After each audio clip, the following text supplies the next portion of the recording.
Hi guys, good evening and welcome back once again to the EdWord. I'm your host Eddie, and in tonight's video I will be discussing what I thought of the latest and super entertaining installment of my favorite horror franchise, Scream. Scream 6 is now with us in theaters starting tonight. I just got back from watching it, really enjoyed it, as I hope you guys did too, because if you're watching this video, then you've seen it and you know that I'm going to be discussing big spoilers. That's right, huge spoiler-filled video, especially for a Scream movie.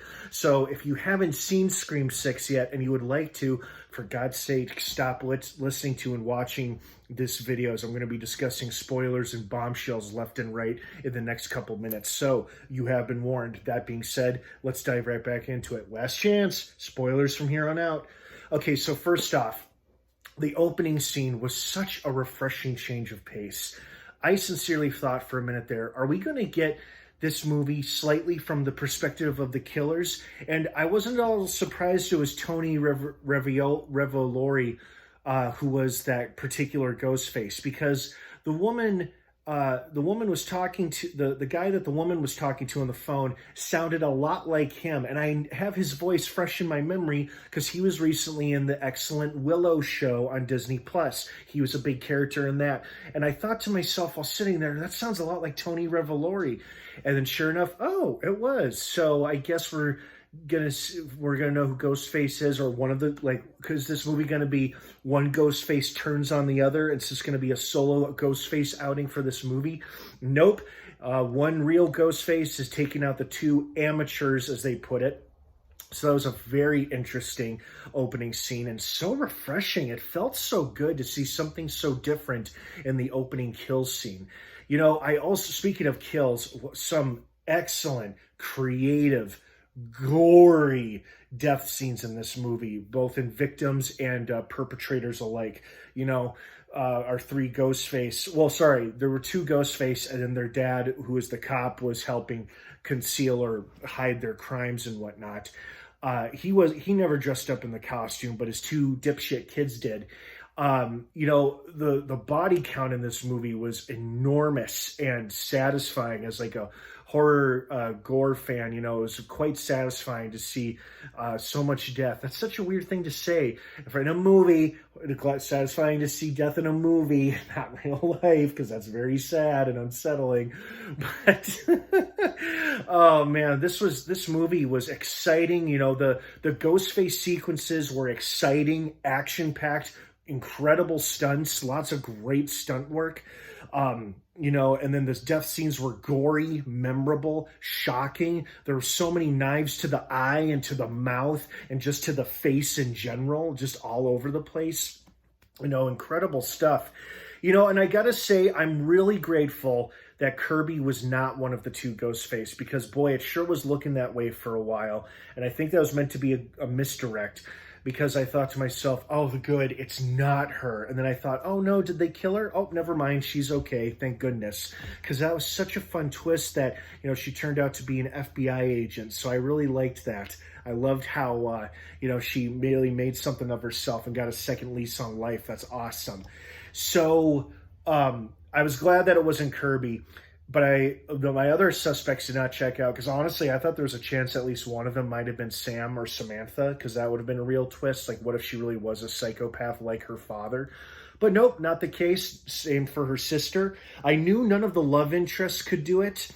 The twins, you know, the brother and sister, you know, they were both suspects. But then when she got stabbed on the subway, and then he got stabbed repeatedly, and I thought he was a dead man. In fact, if I'm glad to see anyone survive a Scream movie, it's that guy, because he's a good guy, and he's cute with Jenna Ortega. So I'm glad that he survived this film after all. So my suspect list did not pan out. I thought the cop was a goner. I mean, he ended up being a goner, but only because Sam killed him. But I also loved how him and his two kids just had a good old fashioned reason for wanting Sam and Tara dead, which was just good old fashioned revenge, because it turns out this is the twisted, fucked up family of Richie, that's right, Sam's boyfriend from the last Scream film, who was a toxic fan and took his love of these movies too far and turned out to be quite the psychopath. It seems like his entire family are a bunch of psychopaths as well. You know, I gotta say, you know, of all the impressive Ghostface action sequences we got in this film, one of my favorite scenes has got to be when this is the first time in a franchise too. Like, there's always usually been two killers, with one exception, Scream 3. But with two Ghostface, we've never seen them on screen together killing or attacking the same person. That was super exciting and unexpected to see. That I enjoyed very, very much. You know, this movie had some incredible, exciting action sequences. Like, it was a horror movie, but it was also very, very exciting. And I love horror movies that are exciting. You know, they got a good pace, they keep moving, they keep your interest. Tons, countless great Easter eggs and callbacks. And I'm not just talking about the Ghostface shrine. That was obviously, you know, a tribute to all of the Ghostface killers who had come before this twisted family.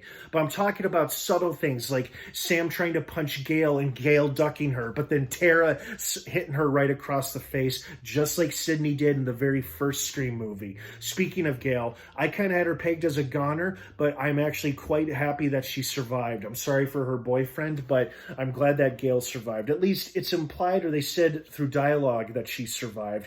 I also loved how this movie abandoned, you know, stupid character tropes like, well, there's a killer at large in the city, we're just going to stick around. No, Sam's first reaction was, let's get the fuck out of New York. But of course, they gave us a very practical, valid reason why they couldn't just pack up and leave New York, because her driver's license was found at the first double murder scene, probably planted there thanks to the cop, but he probably got it from his daughter, who was posing as the slutty roommate. So there was that. Yeah, this movie was a lot of fun. Great kills, creative kills, shocking moments, fun twists, great character comebacks. You know, nice seeing Gail and Kirby again, and the Randy's niece and nephew are growing on me too. Oh my God, and the meta, how fucking meta this movie was. Meta without trying to be meta is great meta, in my opinion.